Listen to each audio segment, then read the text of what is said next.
Voilà, j'aimerais renouveler des mots de bienvenue ce matin et vous dire la grande joie que j'ai de vous accueillir, de vous retrouver, pour ceux qui sont là régulièrement, de vous accueillir pour vous qui êtes là pour la première fois ou l'une des premières fois. Dans un des psaumes, il est dit qu'il est agréable, qu'il est doux pour des frères et des sœurs d'être ensemble. Et je peux vous dire que pour nous, c'est toujours un moment agréable et doux, même si parfois on vient avec des cœurs chargés. Et on croit ce que la Bible nous dit par la suite. Elle nous dit c'est comme une huile qui apaise, une huile précieuse, la bénédiction de Dieu qui descend. Et Dieu envoie la vie. Nous avons besoin de la vie pour l'éternité. J'ai un grand privilège avec le Café Change parce que régulièrement je reçois des personnes nouvelles. Et souvent je remarque que quand j'échange avec ces personnes, il y a un combat pour oser ouvrir la porte. N'est-ce pas Stéphane? N'est-ce pas Elisabeth? Je pourrais rajouter d'autres prénoms, mais je ne veux pas les mettre mal à l'aise. Il y a un combat pour oser un jour ouvrir la porte, même si on habite en face. Et beaucoup de gens me disent souvent, je suis passé plusieurs fois et j'osais pas entrer. Eh bien, j'aimerais vous dire que vous avez bien fait de pousser la porte et de venir ce matin. Je sais que c'est pas facile. La semaine dernière, il y avait Baptiste qui était là pour la première fois. Et quand il est revenu me voir au Café Change, il m'a dit c'était pas facile, je suis venu tout seul. Et il a dit j'ai été bien accueilli avec un café. J'espère que vous aussi, vous pouvez dire ce matin que vous avez été bien accueillis. En tout cas, ça fait partie des valeurs de l'Église. Le slogan, c'est « Nous sommes une église dans la ville et nous avons 5 valeurs ». La première de nos valeurs, c'est accessible et accueillant. Et nous mettons un point d'honneur à ce que les personnes qui viennent ici soient bien accueillies.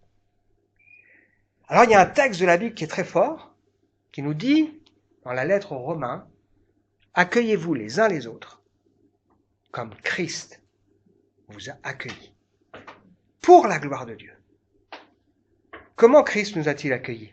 Mais il nous a accueillis tels que nous sommes. Sales, avec nos luttes. Il nous a accueillis les bras ouverts, sans nous rejeter. Et il nous a accueillis avec joie.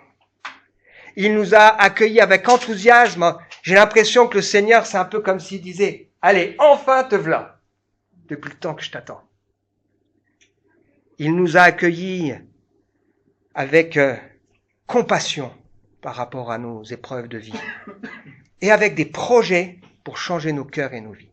Waouh! Accueillez-vous comme Christ vous a accueillis, donc on veut s'accueillir sans se juger, avec joie, etc., pour la gloire de Dieu. La manière dont on s'accueille est quelque chose qui relève de la gloire de Dieu. Alors, tout ça fait le lien avec ce qu'on a déjà vu ensemble ce matin. Et puis ce qu'on a vu aussi les semaines passées, et il va ouvrir donc le sujet de ce matin. Il m'arrive souvent, lorsque je parle avec les personnes, donc Café Change en particulier, à la fin, de dire, on termine par la prière, qu'est-ce que tu aurais envie de demander au Seigneur? Et très souvent, il y a des choses qui ressortent sur le passé, sur le présent, et aussi sur l'avenir. On aimerait bien être débarrassé d'un passé douloureux, guéri de ce passé douloureux. On aimerait bien pour le présent trouver de l'aide, du soutien, une présence, pas être seul, une communion.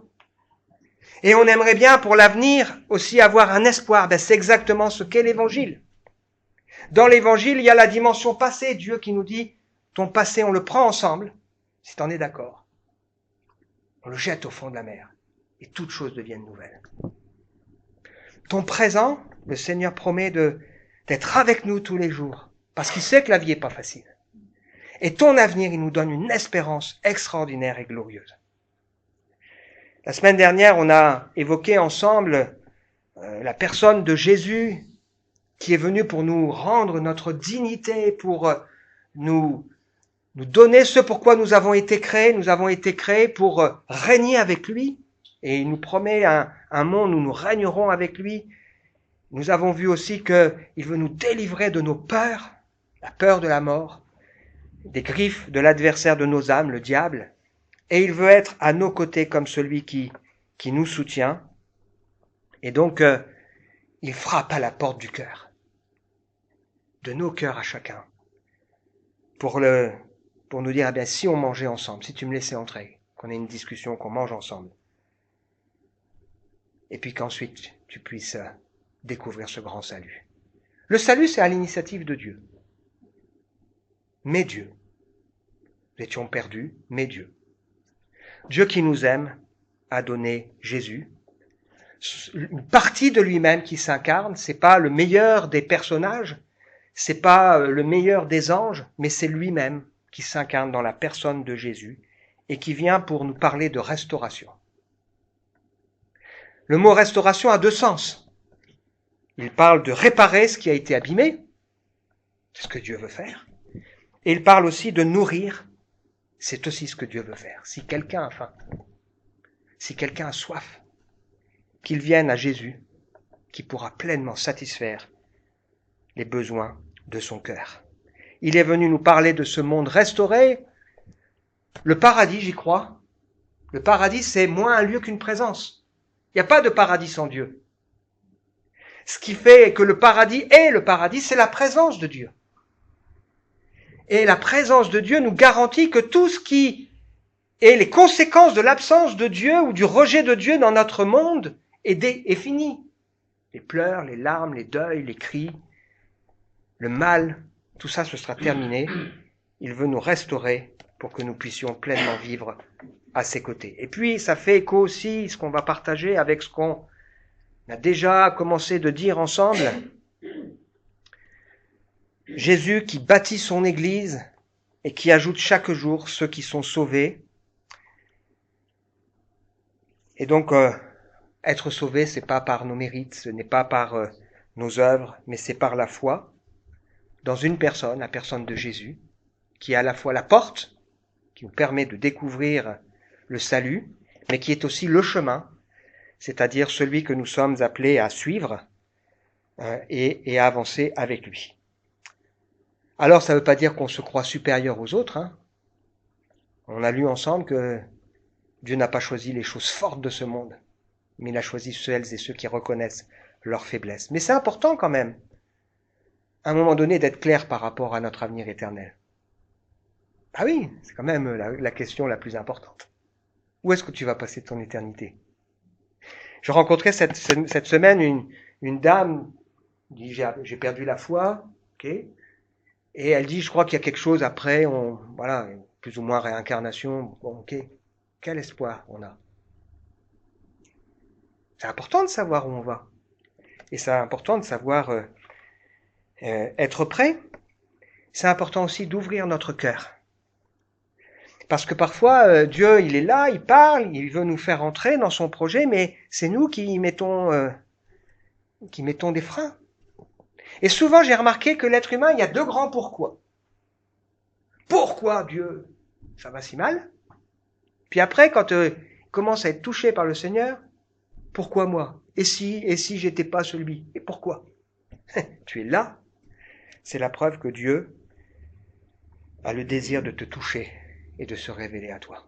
On va poursuivre ensemble ce qu'on a commencé avec ce sujet qui nous dit « Empressons-nous d'entrer ». Alors, ça marche pas bien, voilà, je sais pas pourquoi, tac, voilà. On est sur la découverte du si grand salut, et ce texte, le titre de ce matin, c'est « Empressons-nous d'entrer dans ce que Dieu veut pour nous ». Empressons-nous, ça veut dire pourquoi attendre? Parce que parfois on dit « D'accord, ouais, je le ferai », mais pas tout de suite. Pourquoi attendre? On relit juste le contexte de ce qu'on a vu ensemble la semaine dernière, que vous pouvez retrouver sur Internet. La semaine dernière, on a vu « Ne passons pas à côté de notre vie ». Et on a terminé avec ce texte. Ce n'est évidemment pas pour porter secours à des anges que Jésus est venu, non. C'est à la descendance d'Abraham qu'il vient en aide. Voilà pourquoi il devait être rendu à tous égards, semblable à ses frères, afin de devenir un grand prêtre plein de bonté, digne de confiance, dans le domaine des relations de l'homme avec Dieu, en vue d'expier les péchés de son peuple. Puisqu'il a lui-même été éprouvé dans ce qu'il a souffert, il peut secourir ceux qui sont éprouvés. Dans la personne de Jésus, il y a deux grandes dimensions qui sont rappelées. C'est Dieu qui nous parle, mais c'est aussi Jésus qui nous aide dans notre vie de tous les jours. Comme celui qui compatit à nos détresses et à nos besoins et qui ne nous laisse pas seuls à nous dépatouiller avec notre vie difficile. Et donc on veut lire la suite ensemble. Hébreux chapitre 3, vous pouvez retrouver ça dans vos Bibles. C'est pourquoi, mes frères et sœurs, vous qui appartenez à Dieu et qui l'a appelé à avoir part au bien céleste, fixez vos pensées sur Jésus, le messager et le grand prêtre de la foi que nous reconnaissons comme vrai. Il est digne de la confiance de celui qui l'a établi dans ses fonctions, comme autrefois Moïse l'a été dans toute la maison de Dieu. En effet, Jésus a été jugé digne d'une gloire bien plus grande que celle de Moïse, tout comme l'architecte qui a construit une maison reçoit plus d'honneur que la maison elle-même. Il n'y a pas de maison sans constructeur, celui qui a construit toute chose, c'est Dieu. Moïse, pour sa part, a été digne de confiance dans toute la maison de Dieu, mais en tant que serviteur, chargé de rendre témoignage à ce que Dieu allait dire plus tard. Le Christ, lui, est digne de confiance en tant que fils, à la tête de sa maison. Et sa maison, c'est nous, si du moins nous gardons la pleine assurance et la fierté que nous donne notre espérance. On veut réfléchir ensemble à ce texte quelques instants. D'abord, ce texte nous dit que nous sommes appelés à avoir part au bien céleste ou à la vocation céleste. C'est-à-dire que si nous sommes ici ce matin, nous sommes destinés par Dieu à partager sa gloire. Peut-être quelqu'un se dira, ouais, moi je sais pas, est-ce que c'est pour moi? Moi je suis là juste en observateur. Moi je crois que si vous êtes là, je suis sûr même, que si vous êtes là, c'est parce que Dieu vous destine à partager avec lui sa gloire. Il n'y a personne qui cherche de lui-même Dieu. Et Dieu, dans sa bonté, est celui qui nous cherche, en mettant dans nos cœurs des aspirations qui ne trouvent pas satisfaction et qui nous poussent à un moment donné à soit à la curiosité, soit à rechercher en lui le secours dont nous avons besoin. Donc j'ai l'absolue certitude que si nous sommes là les uns et les autres, c'est parce que nous sommes destinés à une vocation céleste. Nous sommes destinés au bien céleste que Dieu en réserve pour nous. Peut-être quelqu'un se dit, mais moi je suis juste là pour accompagner. Non, toi aussi tu es concerné par ce sujet. Il y a tant de gens qui cherchent leur voie, tant de gens qui se disent, c'est quoi j'aimerais vivre une aventure, la plus belle de toutes les destinées, c'est celle que le Seigneur nous propose de vivre. Et le Seigneur nous appelle comme des frères et des sœurs. C'est-à-dire que Jésus, il est pour moi non seulement mon sauveur, il est pour moi mon modèle, il est pour moi mon maître, il est pour moi mon soutien, mon rocher, mais il est aussi pour moi un frère qui, à la droite de Dieu, prie pour moi. Que je tienne bon, que j'ai la force, et il prie pour chacun de nous, pour que nous puissions être secourus dans tous nos besoins et dans toutes nos détresses, et dans toutes nos faiblesses. Le projet de Dieu pour chacun de nous, c'est de nous transformer à l'image de ce grand frère qu'est Jésus. Ça ne veut pas dire que physiquement on va devenir comme lui, mais dans le caractère. Alors moi je sais que Dieu n'a pas fini avec Raphaël, parce qu'il y a encore des traits de caractère que le Seigneur veut façonner, modeler à la ressemblance de Jésus. Parce que si le ciel existe, je le crois, que ce ciel c'est moins un lieu qu'une présence, la présence de Dieu, ok. Mais si j'y vais avec mon caractère, ça va pas durer longtemps, le paradis. Il faut que mon caractère soit transformé. Que j'ai plus mes mauvaises pensées, que j'ai plus mes jalousies, mes aigreurs, mes médisances, mes peurs. Que je sois pas dans des relations tendues parce que toujours méfiant. Que je sois pas avec des poids qui font que j'ai du mal à pardonner, j'ai du mal à m'approcher des gens, que je sois un handicapé des relations. Ça arrive, il y a plein de gens qui sont handicapés des relations. Ils sont handicapés des relations, c'est pas de leur faute. C'est parce qu'ils ont souffert, parce qu'ils ont été blessés, parce qu'ils ont été brisés. Et il faut donc que le Seigneur continue de transformer, de toucher notre caractère. Nous appartenons à Dieu. On pourrait dire nous avons été mis à part pour Dieu. Donc si nous sommes là ce matin, c'est parce que Dieu nous destine à la plus belle de toutes les vocations, en tant que fils et filles, et nous lui appartenons. Nous sommes sa propriété. Vous savez très bien que quand il y a des enfants, on a plusieurs enfants à l'église, bon, un papa ou une maman, il a un regard particulier sur les siens. C'est normal, c'est ses enfants. Dieu a un regard particulier sur ceux qui sont devenus ses enfants et qui lui appartiennent. Et donc, nous sommes invités ce matin, quel que soit ce que nous vivons, à fixer nos pensées sur la personne de Jésus. Jésus, c'est celui qui peut nous aider, quelles que soient nos épreuves, quel que soit notre combat, notre lutte, quelles que soient nos peines, nos souffrances, notre faiblesse, nos peurs, nos angoisses. Fixons le regard sur Jésus. Nos chagrins, notre passé, notre présent douloureux, un avenir où on ne sait pas ce qui va se passer. Fixons les regards sur Jésus. Considérez la personne de Jésus. Considérer Jésus, c'est pas juste considérer comment il est né, comment il est mort, mais il a fait plein d'autres trucs, il a dit plein d'autres choses, et aujourd'hui il fait encore des trucs. C'est considérer ses promesses, considérer comment il a agi, considérer son autorité, sa puissance. C'est considérer ce qu'il nous dit de faire pour nous approcher de lui. C'est considérer que ce Jésus est monté au ciel, nous a donné le Saint-Esprit pour vivre notre vie de foi. Considérer la personne de Jésus, le prix qu'il a enduré. Le salut de nos âmes coûte cher. Et la Bible nous dit, vous ne pouvez pas le payer vous-même. Ce rachat de vos âmes, il n'aura pas lieu. Le seul qui a pu le payer, c'est Jésus. La bonne nouvelle, c'est que Jésus est digne et il est fidèle. Il est digne et revêtu de gloire sur la maison qu'il construit, c'est-à-dire l'ensemble de l'Église, l'ensemble des rachetés.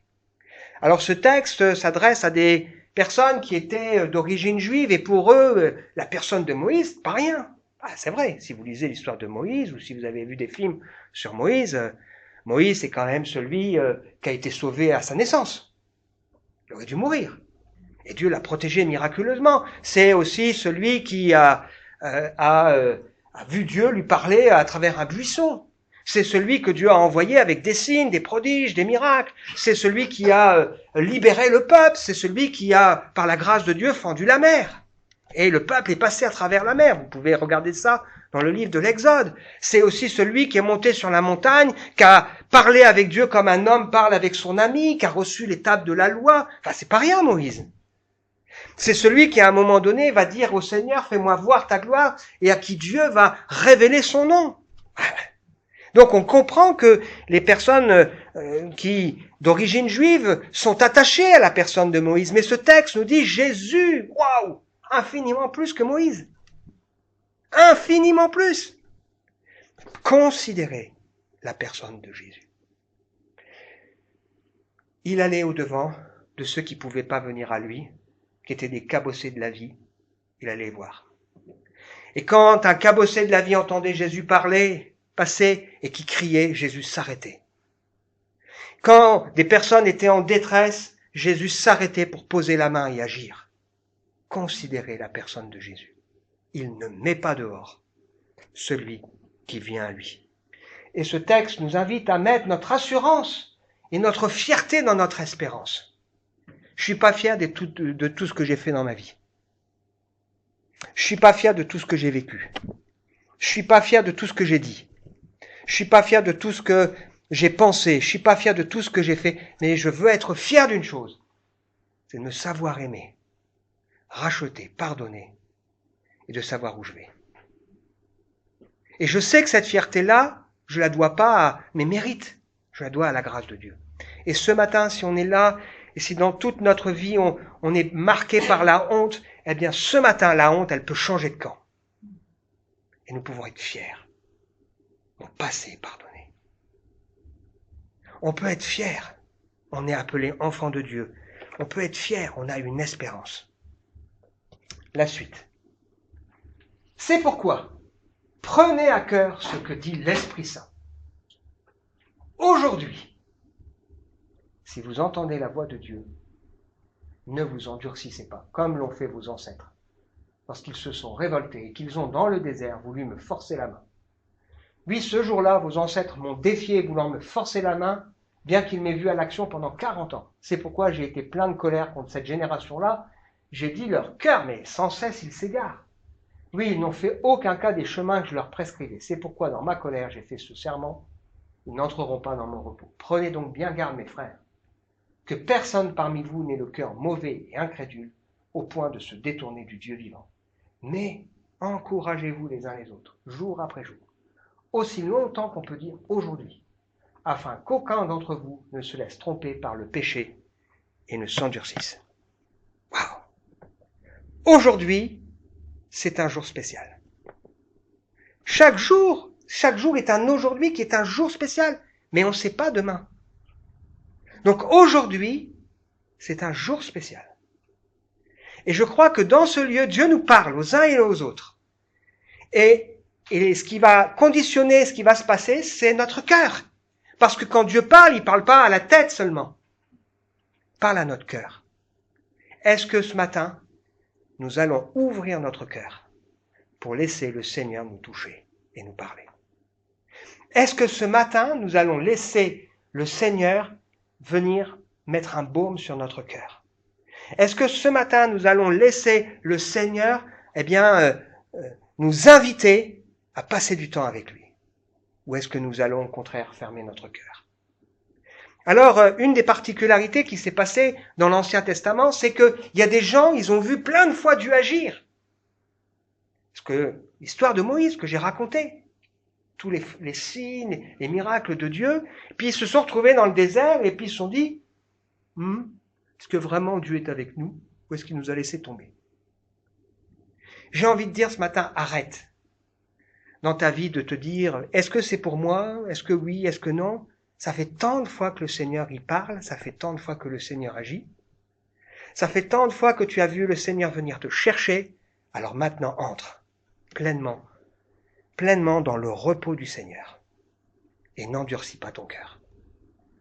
Mais laisse le Seigneur se révéler et te parler. Et vous savez qu'est-ce qui se passe là? C'est que dans ce peuple-là qui était là, rebelle, en train de dire, moi, est-ce que vraiment c'est pour moi? Est-ce que vraiment oui? Est-ce que vraiment, après tout, est-ce que je me suis fait des films, etc.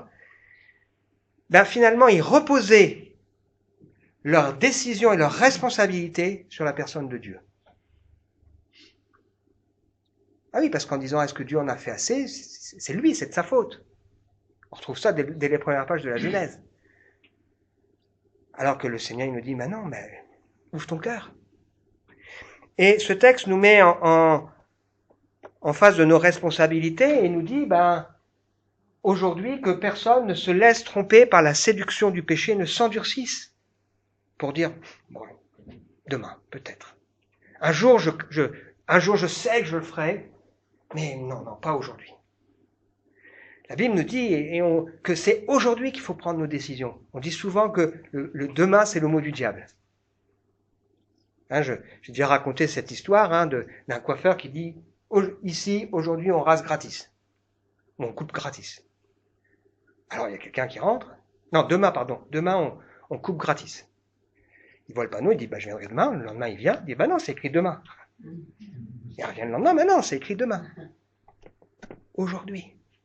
C'est aujourd'hui qu'on doit prendre les décisions qui sont nécessaires. Et ce texte nous dit, encouragez-vous les uns les autres. Parce que nous sommes là pour nous encourager à vivre notre foi à l'église, on en a besoin. Moi, je suis très attaché à l'église. Pas le bâtiment, même si j'aime bien ce lieu. Mais aux frères et sœurs, aux amis. Je sais que on peut s'encourager mutuellement quand quelqu'un traverse un moment un peu compliqué, un peu difficile. Et moi-même, j'ai aussi de temps en temps besoin que d'autres m'encouragent. Et ce texte nous dit qu'il ne faut pas nous laisser détourner du Dieu vivant avec un cœur mauvais et incrédule qui remet sans cesse en cause les choses. Dans le livre de l'Apocalypse, il nous est parlé d'une église à Éphèse où il nous est dit ceci, « Je connais tes œuvres, ton travail, ta persévérance. Je sais que tu ne peux pas supporter les méchants. Tu as éprouvé ceux qui se disent apôtres, donc c'est-à-dire envoyés et qui ne le sont pas. Tu les as trouvés menteurs. Tu as de la persévérance. Tu as souffert à cause de mon nom et tu ne t'es pas lassé. Génial jusque-là. Mais ce que j'ai contre toi, tu as abandonné ton premier amour. Souviens-toi d'où tu es tombé et pratique tes premières œuvres. Parfois, quand on rencontre le Seigneur, on est tout feu, tout flamme, voilà, et on fait des choses parce qu'on a compris, voilà, et puis après, ce texte nous dit, rappelle-toi ce que tu vivais au début. T'es appelé à le vivre. T'es appelé à garder ce feu qui bout dans ton cœur. Moi, quand je me suis converti, j'ai donné ma vie au Seigneur. Mon père était au Liban. Il faisait un déplacement. Il a travaillé pendant des mois et des années au Liban. Il revenait tous les 3-4 mois. Ça m'arrangeait bien. J'étais ado et c'était un peu compliqué avec mon père. Et quand il est revenu, il découvre que voilà, j'ai changé, voilà. Et je lui dis, je veux me faire baptiser. Elle me dit non, il voulait pas. Il dit, ta mère, elle fait ce qu'elle veut, mais toi, non, t'es mineur, je suis pas d'accord. Je dis, mais c'est important. Hein. Donc, du coup, il dit, ok, allez, vas-y, ça te passera. Je suis encore là. J'ai eu des hauts et des bas, oui, mais je suis encore là et je suis attaché au Seigneur et je sais que ça vaut la peine de marcher avec Dieu, ça vaut la peine de confier sa vie à Jésus. Ça vaut la peine de regarder à lui. On lit la fin. En effet, nous sommes associés au Christ. C'est pas rien comme association, ça, hein? Tenu par sa main. Si toutefois nous conservons fermement et jusqu'au bout l'assurance que nous avons eue dès le début, et cela aussi longtemps qu'il est dit aujourd'hui, si vous entendez la voix de Dieu, ne vous endurcissez pas comme l'ont fait vos ancêtres lorsqu'ils se sont révoltés. En effet, qui sont ceux qui se sont révoltés contre Dieu après avoir entendu sa voix? N'est-ce pas tous ceux qui étaient sortis d'Égypte sous la conduite de Moïse? Contre qui Dieu a-t-il été plein de colère pendant 40 ans? N'est-ce pas contre ceux qui avaient péché et dont les cadavres sont tombés dans le désert? Enfin, qui a-t-il fait ce serment? Ils n'entreront pas dans mon repos. N'est-ce pas à ceux qui avaient refusé de lui obéir? Nous voyons donc qu'ils n'ont pas pu entrer dans le repos de Dieu parce qu'ils ne lui ont pas fait confiance. Il n'est pas question de dire ici que ces hommes avaient tout perdu. Le Seigneur les aimait, le Seigneur les a bénis, le Seigneur les a protégés, mais ils ne sont pas entrés dans ce que Dieu voulait pour eux. Et ce matin, c'est pas que ceux qui connaissent pas le Seigneur qui ont cette invitation, chacun de nous avons une invitation à entrer dans le repos de Dieu. Parce que c'est quand même intéressant, ce qui caractérise la présence de Dieu, c'est la liberté, là où l'Esprit du Seigneur est la liberté, et ce qui caractérise l'action de Dieu et la présence de Dieu dans la vie de quelqu'un, c'est le repos. Et je suis sûr qu'aujourd'hui, plusieurs au milieu de nous ont besoin de trouver en Dieu un repos. On s'inquiète peut-être pour des choses, trouve en Dieu ton repos. On a peur, trouve en Dieu ton repos. On a des culpabilités, trouve en Dieu ton repos. On a un passé douloureux qui nous obsède, trouve en Dieu ton repos. On est pressé que les choses aillent plus vite, trouve en Dieu ton repos. Laisse le Seigneur t'interpeller et laisse le Seigneur faire son œuvre progressivement dans ton cœur et dans ta vie. Arrête donc de bousculer les choses et laisse le Seigneur faire son œuvre tranquillement dans ton cœur et dans ta vie. Dans cette lettre, il y a plusieurs avertissements, il y en a 5, on a vu le premier. Ne négligez pas le salut offert. Le deuxième aujourd'hui, ne pas endurcir son cœur pour refuser d'entrer dans le repos. Le repos de savoir que Dieu prend tout en main, parce que c'est ça ce que le Seigneur veut pour nous. Alors aujourd'hui, en conclusion, si quelqu'un entend son appel, empresse-toi d'entrer dans le repos. N'aie pas un cœur mauvais et incrédule qui dise « Et si c'est pas pour moi? Si t'es là, c'est que c'est pour toi. » N'aie pas un cœur mauvais et incrédule en disant « Demain, d'accord, ok, pas aujourd'hui, mais demain. » Pourquoi? Empresse-toi. Qu'est-ce que tu as à perdre? Empresse-toi d'entrer dans ce repos. Et puis peut-être qu'on a là des fardeaux qu'on a besoin de déposer au pied du Seigneur. Considère la personne de Jésus. C'est pas rien. Dieu a mis le paquet quand même pour nous sauver. Il a mis le paquet. Non seulement c'est lui-même qui vient dans un monde de misère, il est tellement sûr de lui qu'il annonce tout à l'avance et qu'il naît dans un petit bébé fragile. On a voulu le faire mourir, mais il est tellement sûr de lui que Dieu a protégé ce Jésus. Considère la personne de Jésus, considère la vocation céleste à laquelle il t'appelle. Oui, toi, aujourd'hui. Et j'ai remis l'image, parce qu'on a une image de gens qui s'invitent, qui s'accueillent. Et au début, quand on arrive chez les gens, on se dit bonjour, et on a nos gros manteaux là. Vous êtes d'accord, hein? Souvent, surtout s'il fait froid. Puis après, il faut enlever les manteaux. Il y a peut-être des manteaux qu'on a besoin d'enlever pour être plus à l'aise. Il y a peut-être des bonnets qu'on a besoin d'enlever, des écharpes qu'on a besoin d'enlever, des gants, pour laisser le Seigneur faire son œuvre. Je termine avec un texte qu'on a lu ensemble la semaine dernière, mais je pense qu'il est vraiment important. Jésus, dans ce passage que vous pourrez relire à la maison, il dit, voilà, Jean-Baptiste est venu, Jean-Baptiste, il a précédé Jésus, c'est plutôt quelqu'un d'austère, qui disait aux gens changer de vie, il était assez direct, hein. Et il y en a qui n'ont pas voulu de Jean-Baptiste, il est trop dur Jean-Baptiste. Jésus est venu, il va manger, boire avec, bien sûr il ne picole pas, hein. Il boit parce qu'il accueille les gens, il va avec les gens et on dit, ah bah celui-là, c'est l'ami des pécheurs. Il dit, de toute façon, vous êtes comme des enfants, hein. On leur joue des trucs, ils veulent pas danser, on leur joue des choses pour créer de l'émotion, ils veulent pas. De toute façon, ils veulent pas. Le problème, c'est pas ce que Dieu fait, c'est le cœur qui est pas ouvert. Et il termine en parlant des villes dans lesquelles il a fait des choses extraordinaires, et certaines n'ont pas ouvert leur cœur, en espérant bien sûr qu'il y en ait qui l'ouvrent. Et il dit, je te loue, ô Père, Seigneur du ciel et de la terre. Tu as caché ces vérités aux sages et aux intelligents. Tu les as dévoilées à ceux qui sont tout petits. Peut-être on se dit ce matin, moi, je ne sais pas grand-chose. Ben, c'est pour toi. Oui, Père, dans ta bonté, tu l'as voulu ainsi. Mon Père a remis toutes choses entre mes mains. Personne ne connaît le Fils si ce n'est le Père. Personne ne connaît le Père si ce n'est le Fils et celui à qui le Fils veut le révéler. Jésus est venu révéler le cœur de Dieu, la personne de Dieu, l'amour de Dieu, la grâce de Dieu, la vérité de Dieu. Et il lance cette invitation. Venez à moi, vous tous qui êtes accablés sous le poids d'un lourd fardeau, et je vous donnerai du repos. Peut-être ce matin, on a besoin de dire, ok, je viens à Jésus, je prie Jésus, je dis, Seigneur, prends mon fardeau.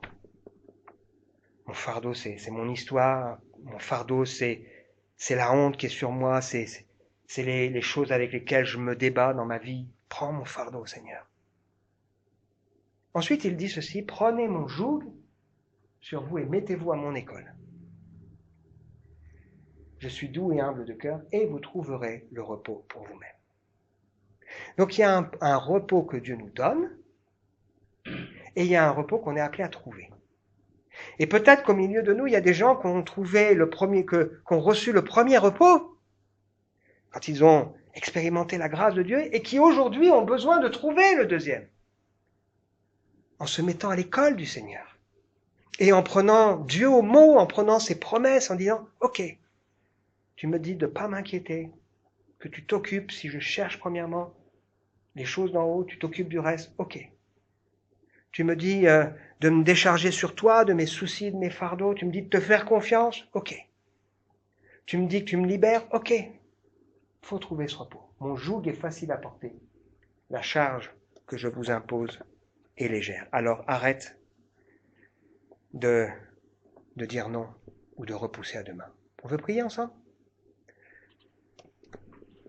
Seigneur, dans un monde agité, secoué avec une multitude de difficultés, de souffrances, dont nous faisons partie, avec nos vies parfois qui sont aussi bien compliquées, je crois que ce matin tu nous invites à nous empresser.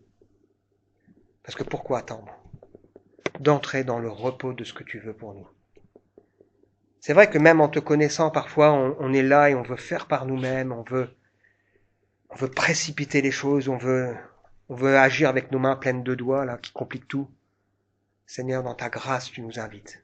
Je prie ce matin pour que celui qui entend ta voix résonner au fond de son cœur, n'endurcisse pas son cœur. Qu'il ouvre son cœur à ta grâce.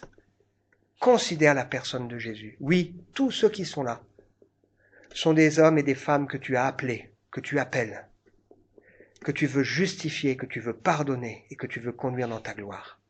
Amen.